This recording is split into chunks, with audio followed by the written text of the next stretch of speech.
Okay, so, kakauwi lang natin na uwi na natin si Peggy. Eto, yung mga gamit niya. So, please lalagay natin dyan. Pero, ayun lang. So, nakausap ko na rin yung driver. Ah, well, quick story lang kasi, yun nga, kaya, anong nangyari kasi nung nakaraan, di ba, nag-post tayo dahil, or actually, nag-post tayo sa Facebook, nag-post tayo sa YouTube kasi nga blinak tayo ng driver. Pero eventually pumutok. Hindi naman pumutok pero dumami yung share, dumami yung nag-reach out dun sa driver. Yes, Bon. Dumami yung nag-reach out sa driver and eventually na-contact natin baba muna si Bona. Na yun nga, na-block tayo ng driver pero nag-reach out din siya. As in, sabi niyan, marami daw nagme-message sa kanya na makarma siya and all. Wala naman tayong hinangad na ganun. Tulad nga na sabi ko, gusto ko lang siya makontak kasi gusto ko yung matanong sa kanya, yung mga mga tanong ko na hindi ko masagot na sa akin lang, gusto ko manggaling sa kanya. Sabi niya hindi daw niya nakita si Peggy. Pero kasi dun sa video, kita niyo naman. Pero kasi, ang hirap na rin pagtalunan nun. Katulad nga ng mga nagko-comment ng iba, sabihin bakit pinalabas ng walang tali. Sanay si Peggy nang hindi siya nakatali. Hindi naman talaga tatakbo yon kung walang kasama. Nagkataon lang na si Bona tumakbo, tapos nagkanda, gulo-gulo na. Nangyari kasi noon, nag-aantay si Peggy, nakwento ko na to pero babalikan ko na lang din. So, nag-aantay si Peggy, dapat usually 7 o'clock lumalabas na kami. Pero hindi nangyari yon. And then, late na kami lumabas. Tapos, si Bona, ang bilis pa ng takbo. Hinabol niya. Hindi ko naharang yung driver. Yung driver hindi nakapag-brake. Parang sobra-sobra yung hindi ko ma-explain, parang nag-align yung universe para mangyari yun. Hindi ko rin alam kung bakit, pero shit happens. Pero yun nga, so nag-reach out na yung driver, kinontak na ako ng driver. Una sinasabi niya pa ako hindi niya kasalanan and all. Hindi ko dinidin yung driver. Again, tulad nga nasabi ko, marami nangyari na hindi dapat mangyari. So, nag-reach out yung driver, nag-usap kami. Yun, sabi ko na sa kanya, pagdasal niya si Peggy, kung kaya niya ipagtirik ng kandila, ipagtirik niya. Tapos, bili niya ng treat si Peggy. Yung favorite na treats ni Peggy, yung meat jerky, tapos yung jerhay na spinach, meat jerky na red, jerhay na spinach, jerhay na strawberry. Tsaka if may ganun instance, if kaya niyang mag full stop, nag-agree naman siya. So, in short, okay na kami. Actually, hindi okay sa pakiramdam. Siyempre, malungkot pa rin, pero wala ganun talaga. Tapos, so, if ever, sana hindi mangyari sa ito, pero if ever, na pag pinagdadaanan mo or may kakilala kang ganito, may nasirena akong group, parang grief, loss, something about beloved pets. Yun, alam niyo yung parang nagigets nila kasi nagigets nila yung nararamdaman mo kasi anak din yung turing nila dun sa mga alaga nila kung yung mga nangyari ganun, nag-share sila mga experience. Medyo syempre kung ganun ka makaka-relate ka kasi kung magpo-post ka lang sa Facebook, yung mga tao dun di rin naman maintindihan and all. So yun, malaking tulong yun na hindi mo naman kailangan mag-comment, hindi mo naman kailangan maging active doon, pero kasi kung mababasa mo yung story nila, parang yun, parang everyday yun ang ilan na, 9 days ngayon, kakakuha lang namin kay Peggy. So, eventually, hindi pa rin okay sa pakiramdam, pero tulad nga nung mga sinasabi nila, paninaliwalaan ko na lang, una ayaw ko rin, pero sabi nga nila hindi makakatawid yun alaga mo sa Rainbow Bridge pagka parang may nag-iisip sa kanya. So, ayaw ko siya let go na yung pakiramdam and all. Pero, sabi nga doon sa, naiiyak na naman ako. Sabi dun sa ano kanina, dun sa, yun may parang dasal, parang pinahiram lang naman siya, which is totoo naman. Nakakalungkot lang kasi, dapat itong May, magsi 6 years old na si Peggy. Is-celebrate pa rin naman namin yung birthday niya. Every year pa rin naman yun. Tsaka yun nga, in-expect ko naman na dadating naman time na yun nga, mamamatay sila and all. Pero hindi lang sa ganung paraan. Pero still, accident happened. Ganun talaga. Nabigay ko naman yun.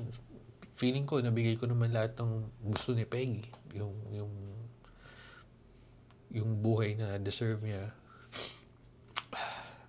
Panibago lang kasi, yun nga, pagka lumalabas kami, before, actually kahit yung mga kahit siya lang naman kasama ko, sasakay lang sa kotse, tapos sakay lang siya sa kotse, tahimik lang siya. Alam mo yung hindi, kahit wala naman siyang ginagawa, pero alam mo nandun siya. Tapos nanghihingi siya ng treats, tahimik, nananahimik ka, wala ka naman, alam mo yun, yung relax ka lang, tapos biglang mag-gurgur siya, or magaganon, parang manghihingi ng treats. Alam mo yung parang, alagain talaga siya. So, namimiss mo rin talaga. Tapos, yun nga, nabili namin siya 3 months old. Sa condo pa kami nun. Pagdaanan niya pa yung, kailangan niya lang, napagdaanan niya pa yung nag-electric fan lang sila. At pag mag-aircon lang kung matutulog. Nakakamiss si Peggy. Dahil siguro sa ugali niya rin niya. Tapos, lagi siyang siya lang sa lahat ng bukod kay Manong, saka sa mga butcho ko, siya yung laging nakasunod talaga sa akin. Bata talaga siya eh. Yun nga, kung iiwan mo siya sa kalsada, hindi naman aalis yun, hindi naman tatakbo yun. Nakasunod lang naman sa akin yun, pero ganun. Isa pa, tong pwesto ng office tong pwesto ko ngayon, siya yung nag-manifest nito kasi ang nabili lang talaga namin bahay before is yung kabila. Para tinatambay niya to lagi. And yun, dumating yung time parang na siya nung may-ari, tas binenta. Nabili namin, parang siya rin yung may business Peggy. Pero yun lang, sinishare ko lang yung mga nangyari kasi malamang tataka kayo kung ano na nangyari.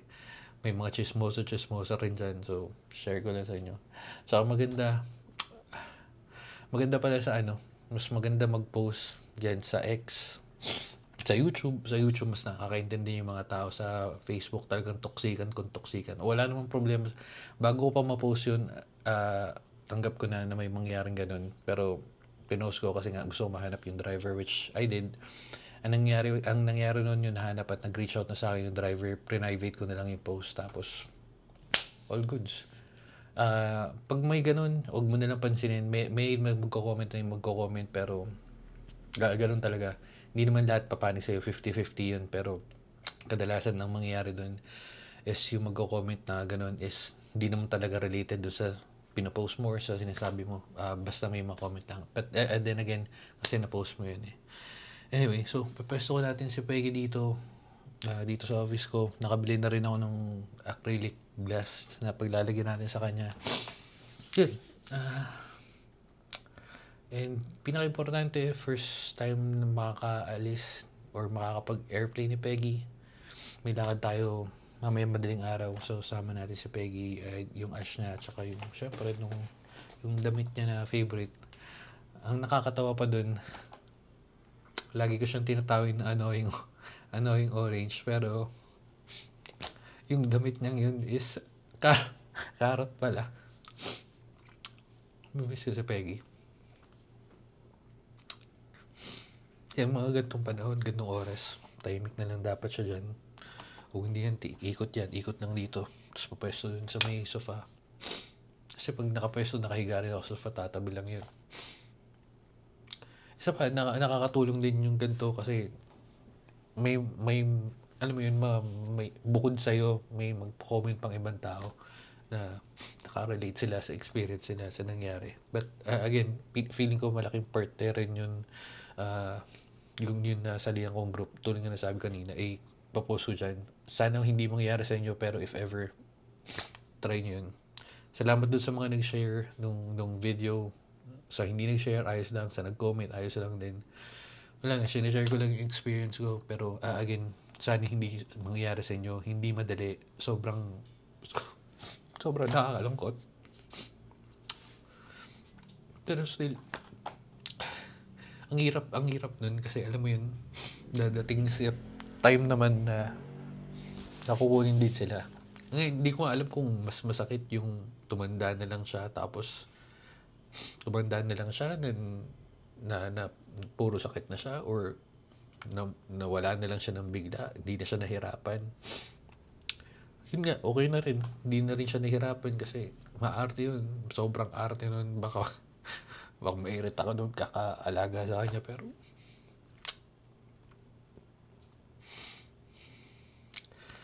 ayun, kay Peggy, sa mga mag-aalaga sa kanya, kung nasa naman, sana alagayin si Peggy. Medyo masugat lang yan, pero malamping naman yan.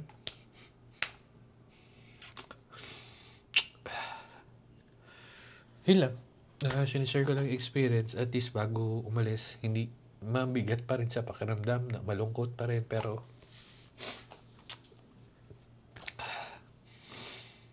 ayun, ganun talaga. Pero importante nandito na nakabalik na si Peggy na nalulungkot lang kasi pinakalulungkot ako kasi tulad nga sabi ko, si Peggy kasi para ako lang yung pinagkakatiwalaan niya. Parang feeling ko pag tumawid siya sa ibang lugar, parang hindi siya maniniwala sa ibang tao. Pero yun, kailangan niya magtiwala muna habang wala pa ako doon. Anyway, so sige na. Prepare na rin ako tapos alis lang mamaya. Hindi ko alam kung makapag-video ako. Medyo hindi pa ako Again, may mga tambak na ata akong i-unbox pero hindi ko pa na-unbox dahil sa nangyari. Sige, yun lang. Salamat. Tinanggal ko na yung nakapwesto dyan. Gawin natin yun. So, naayos na natin. So, ayun yung paw-print ni Peggy. Nagkamali pa nga sila ng ginawa. Alam ko mataba si mga Peggy pero grabe naman kayo. Ginawa niyo pang Peggy. And yung wallpaper natin, favorite natin picture kay mga Peggy, yan.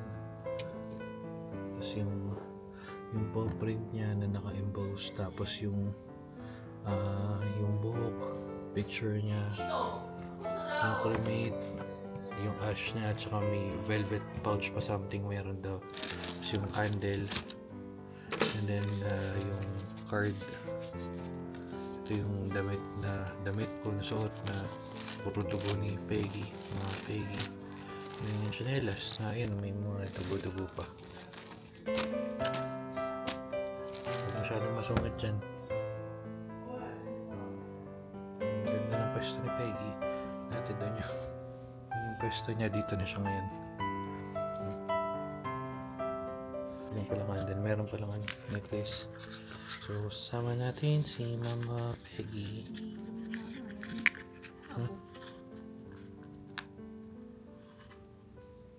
Nakabo daw sa loob.